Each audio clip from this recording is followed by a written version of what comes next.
The Book of Judges.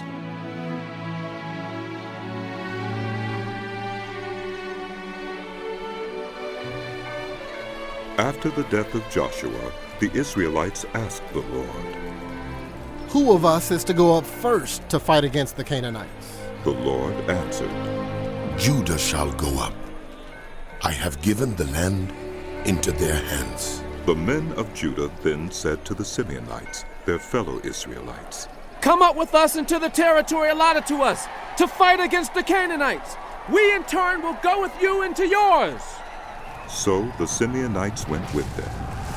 When Judah attacked, the Lord gave the Canaanites and Perizzites into their hands, and they struck down 10,000 men at Bezek. It was there that they found Adoni-Bezek and fought against him, putting to rout the Canaanites and Perizzites. Adoni-Bezek fled, but they chased him and caught him, and cut off his thumbs and big toes. Then Adoni-Bezek said, 70 kings with their thumbs and big toes cut off have picked up scraps under my table. Now God has paid me back for what I did to them." They brought him to Jerusalem, and he died there. The men of Judah attacked Jerusalem also and took it. They put the city to the sword and set it on fire. After that, Judah went down to fight against the Canaanites living in the hill country, the Negev, and the western foothills. They advanced against the Canaanites living in Hebron, formerly called Kiriath-Arba, and defeated Sheshai, Uhiman, and Talmai. From there they advanced against the people living in Debir, formerly called Kiriath-Sepher. And Caleb said, "I will give my daughter Aksah in marriage to the man who attacks and captures Kiriath-Sepher." Othniel, son of Kenaz, Caleb's younger brother, took it. So Caleb gave his daughter Aksah to him in marriage. One day when she came to Othniel, she urged him to ask her father for a field. When she got off her donkey, Caleb asked her, "What can I do for you?" She replied, "Do me a special favor. Since you have given me land in the Negev, give me also springs of water." So Caleb gave her the upper and lower springs.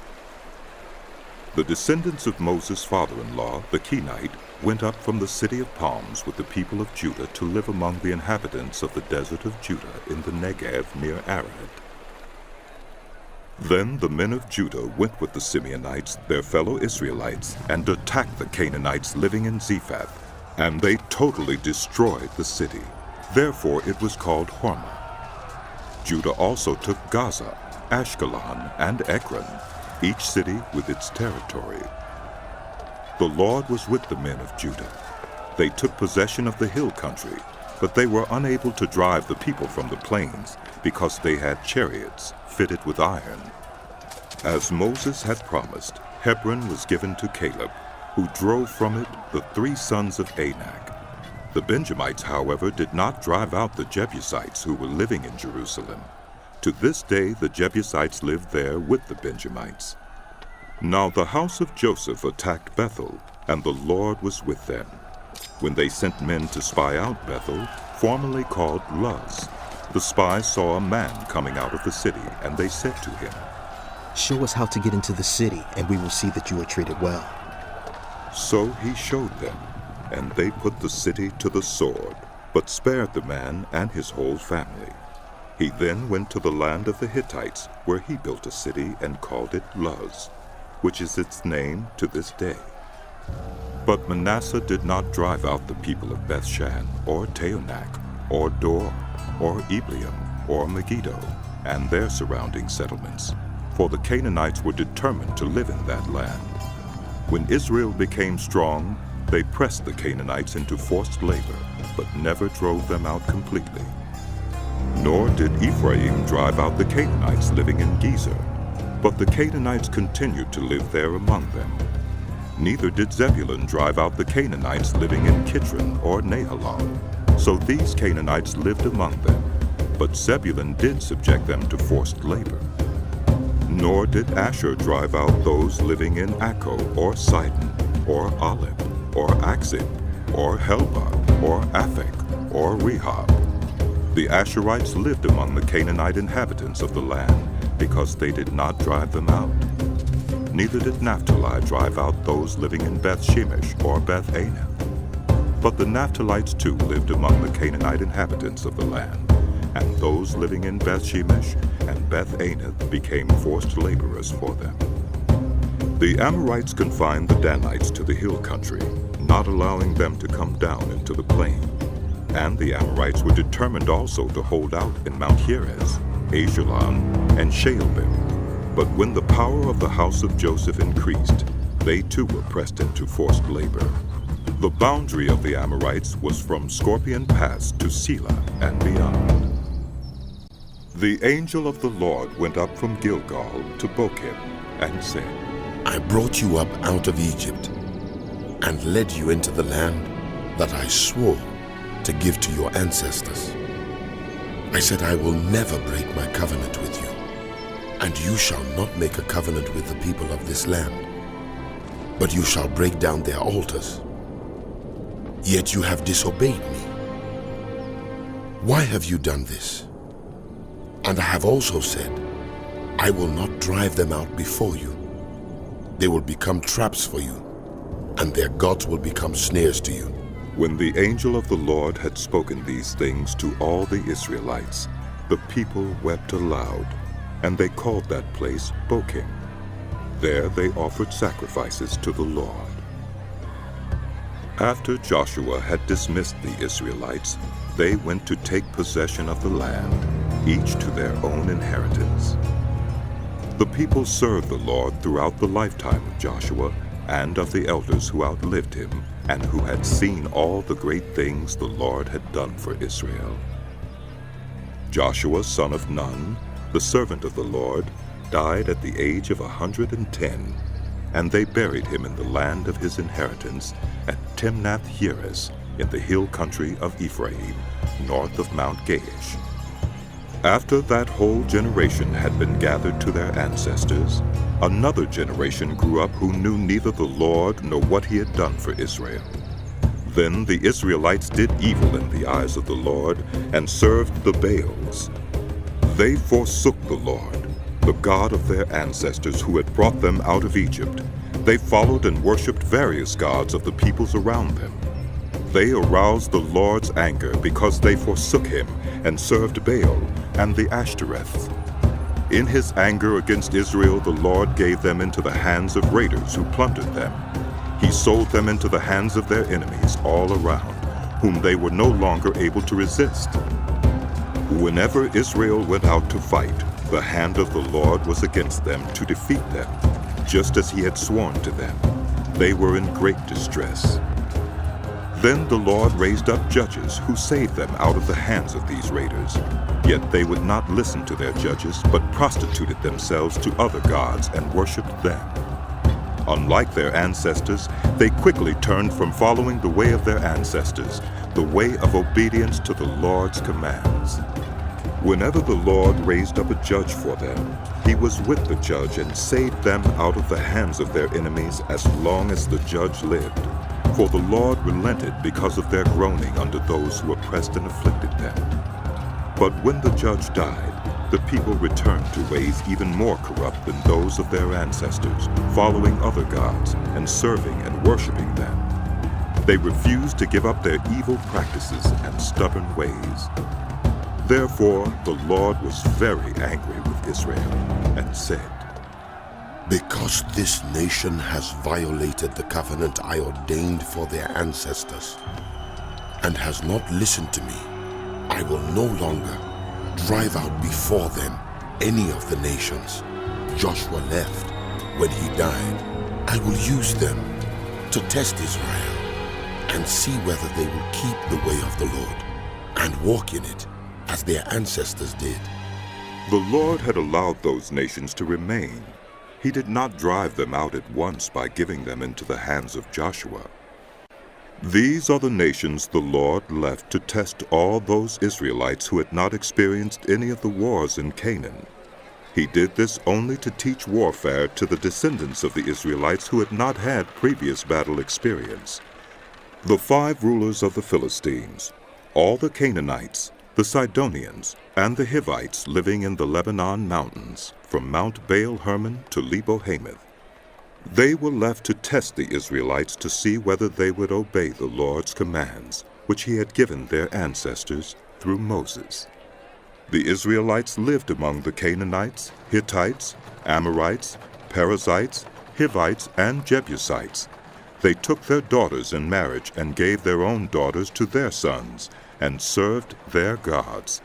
The Israelites did evil in the eyes of the Lord. They forgot the Lord their God, and served the Baals and the Ushiras. The anger of the Lord burned against Israel, so that he sold them into the hands of Cushan-Rishathaim, king of Aram-Naharaim, to whom the Israelites were subject for 8 years.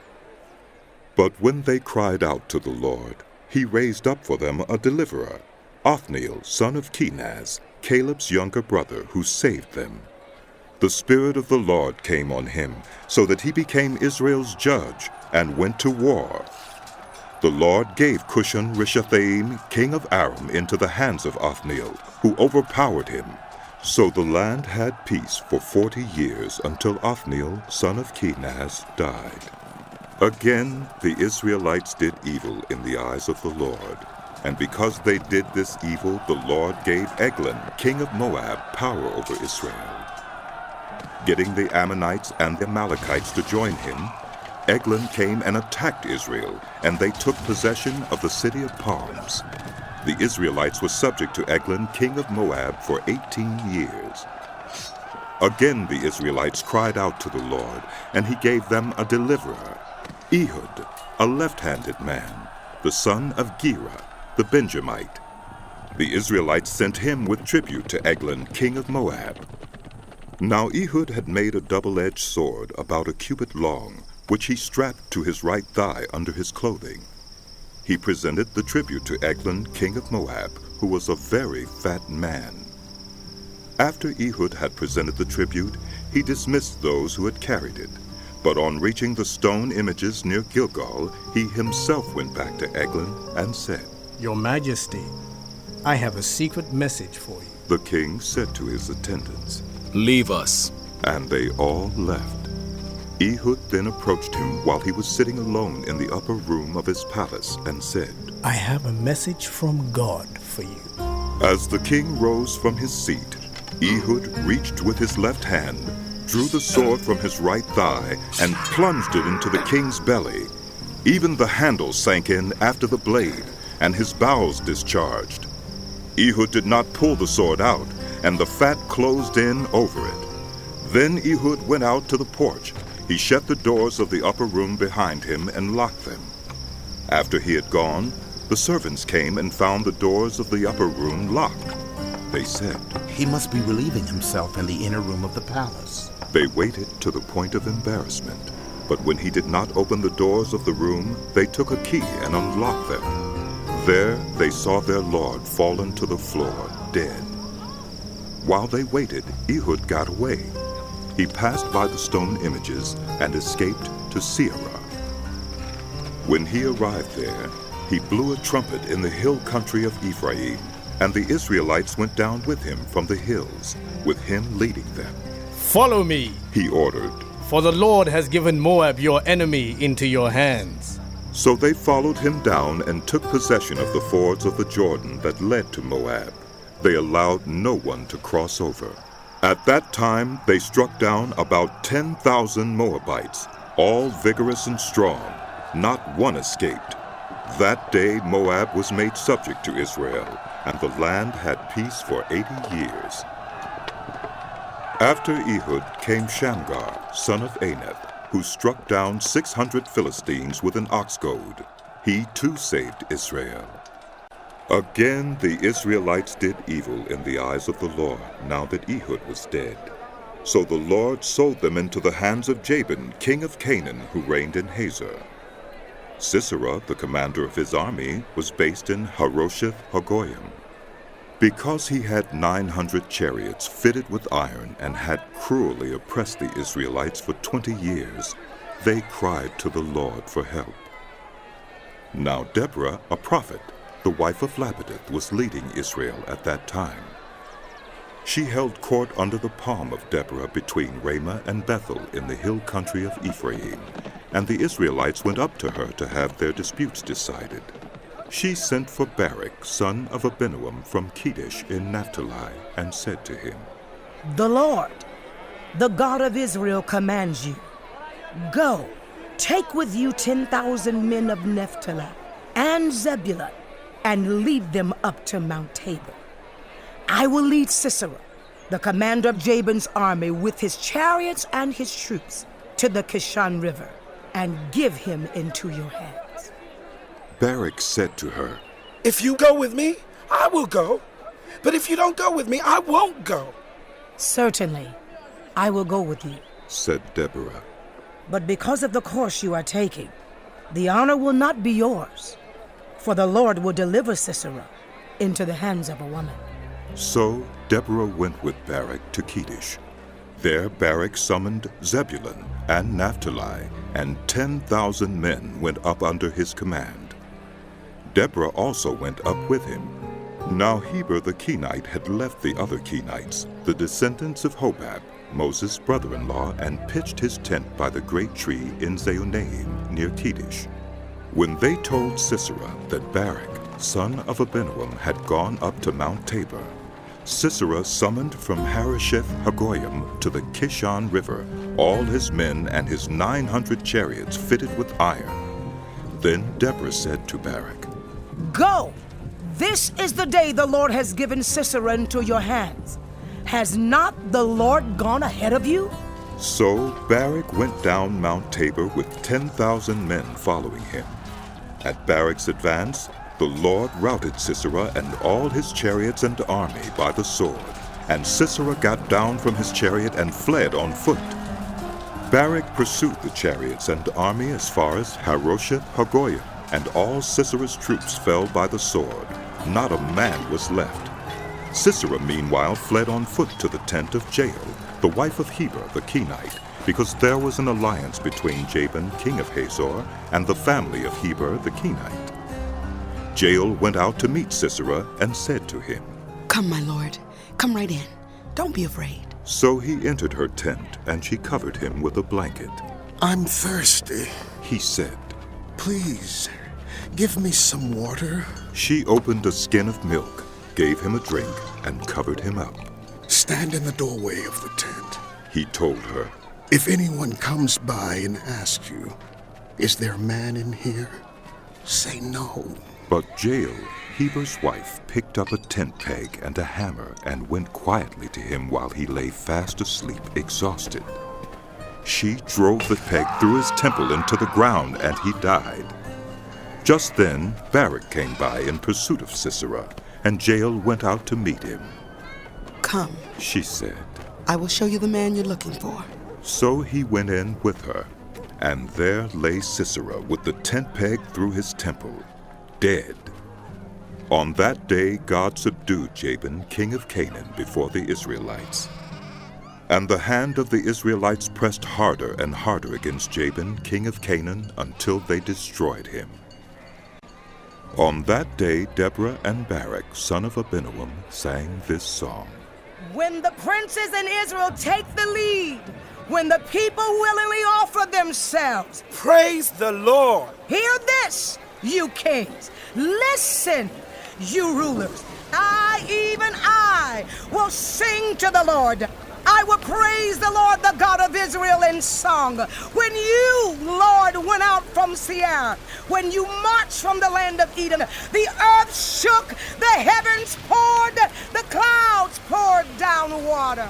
The mountains quake before the Lord, the one of Sinai before the Lord, the God of Israel. In the days of Shamgar, son of Anath, in the days of Jael, the highways were abandoned. Travelers took to winding paths. Villagers in Israel would not fight. They held back until I, Deborah, arose. Until I arose, a mother in Israel. God chose new leaders when war came to the city gates, but not a shield or spear was seen among 40,000 in Israel. My heart is with Israel's princes, with the willing volunteers among the people. Praise the Lord! You who ride on white donkeys, sitting on your saddle blankets, and you who walk along the road, consider the voice of the singers at the watering places. They recite the victories of the Lord, the victories of his villages in Israel. Then the people of the Lord went down to the city gates. Wake up! Wake up! Deborah, wake up! Wake up! Break out in song! Arise, Barak! Take captive your captives. Son of Abinoam, the remnant of the nobles came down. The people of the Lord came down to me against the mighty. Some came from Ephraim, whose roots were in Amalek. Benjamin was with the people who followed you. From Machir, captains came down. From Zebulun, those who bear commander's staff. The princes of Issachar were with Deborah. Yes, Issachar was with Barak, sent under his command into the valley. In the districts of Reuben, there was much searching of heart. Why did you stay among the sheep pens to hear the whistling for the flocks? In the districts of Reuben, there was much searching of heart. Gilead stayed beyond the Jordan. And Dan, why did he linger by the ships? Asher remained on the coast and stayed in his coves. The people of Zebulun risked their very lives. So did Naphtali on the terrace fields. Kings came, they fought. The kings of Canaan fought. At Tanakh by the waters of Megiddo, they took no plunder of silver. From the heavens the stars fought. From their courses they fought against Sisera. The river Kishon swept them away. The age-old river, the river Kishon. March on, my soul, be strong. Then thunder the horses' hooves galloping. Galloping go his mighty steeds. Curse Meroz, said the angel of the Lord. Curse its people bitterly, because they did not come to help the Lord against the mighty. Most blessed of women be Jael, the wife of Heber the Canaanite. Most blessed of tent-dwelling women. He asked for water, and she gave him milk. In a bowl fit for nobles, she brought him curdled milk. Her hand reached for the tent peg, her right hand for the laborer's hammer. She struck Sisera. She crushed his head. She shattered and pierced his temple. At her feet he sank. He fell. There he lay. At her feet he sank. He fell. Where he sank, there he fell, dead. Through the window peered Sisera's mother. Behind the lattice she cried out, "Why is his chariot so long in coming? Why is the clatter of his chariots delayed?" The wisest of her ladies answered her, "Indeed," she keeps saying to herself, "are they not finding and dividing the spoils? A woman or two for each man, colorful garments as plunder for Sisera? Colorful garments embroidered, highly embroidered garments for my neck. All this as plunder? So may all your enemies perish, Lord. But may all who love you be like the sun when it rises in its strength." Then the land had peace 40 years. The Israelites did evil in the eyes of the Lord, and for 7 years he gave them into the hands of the Midianites. Because the power of Midian was so oppressive, the Israelites prepared shelters for themselves in mountain clefts, caves, and strongholds. Whenever the Israelites planted their crops, the Midianites, Amalekites, and other eastern peoples invaded the country. They camped on the land and ruined the crops all the way to Gaza, and did not spare a living thing for Israel, neither sheep, nor cattle, nor donkeys. They came up with their livestock and their tents like swarms of locusts. It was impossible to count them or their camels. They invaded the land to ravage it. Midian so impoverished the Israelites that they cried out to the Lord for help.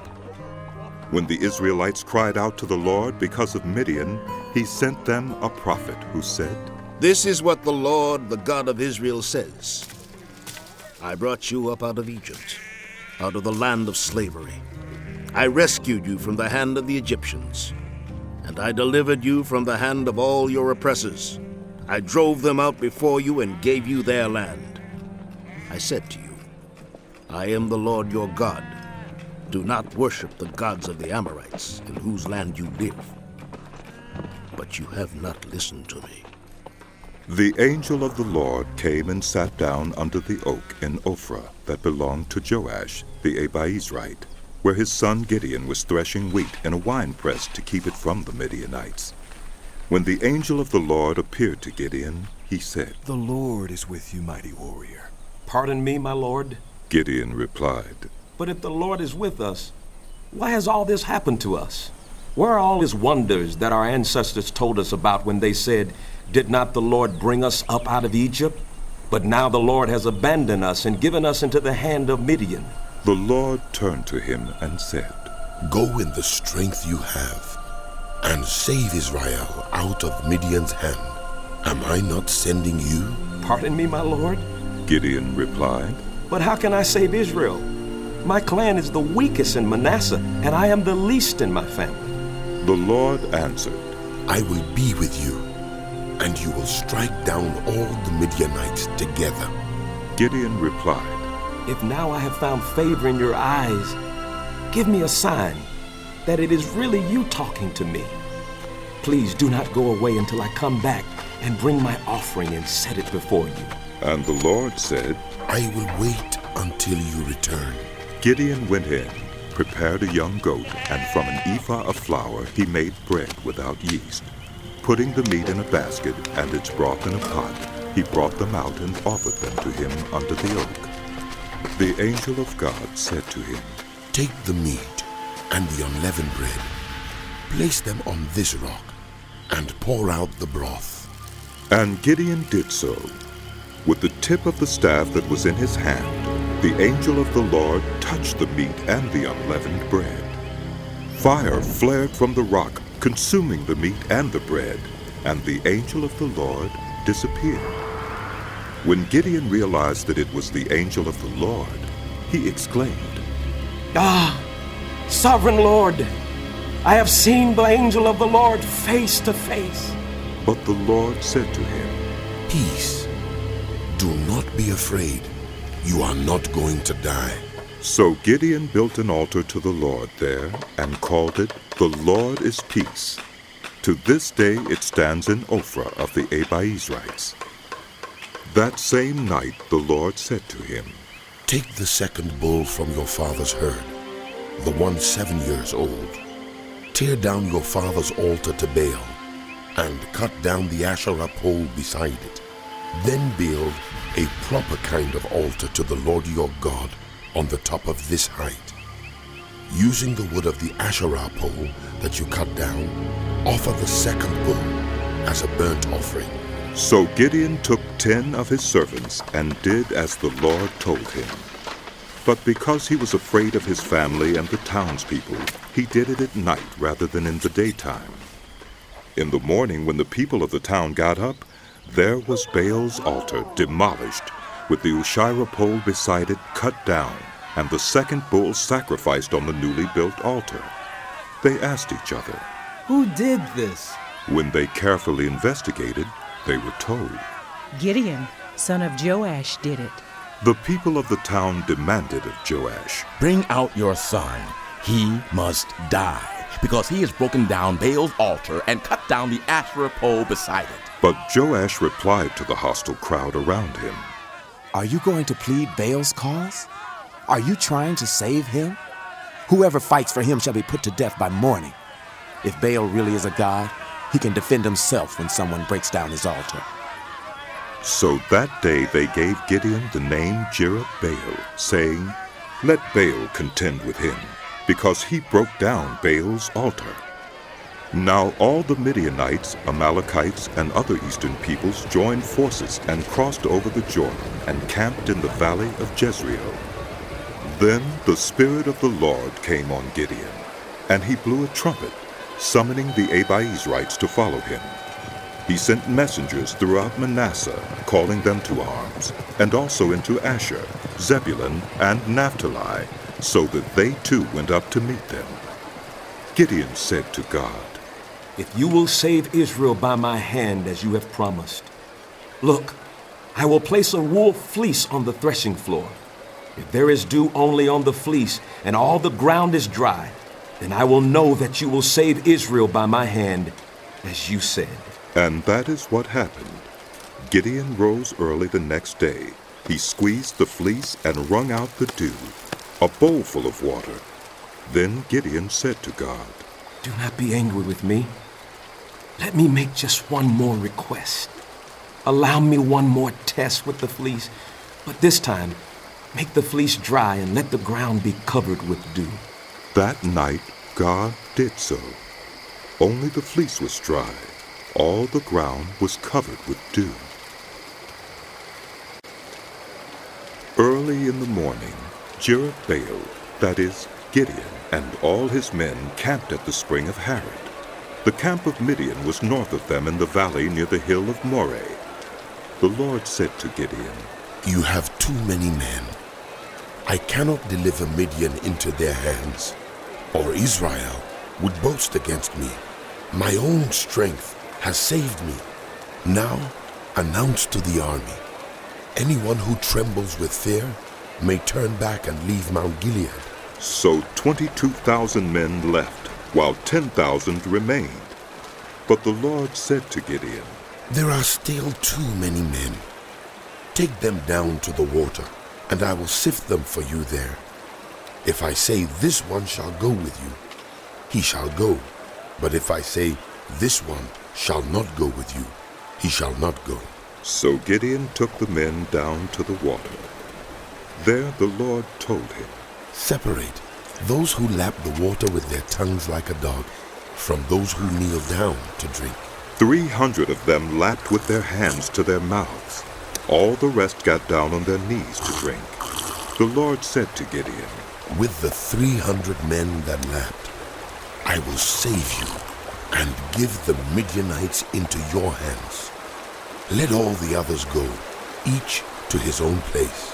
So Gideon sent the rest of the Israelites to their tents, but kept the 300, who took over the provisions and trumpets of the others. Now the camp of Midian lay below him in the valley.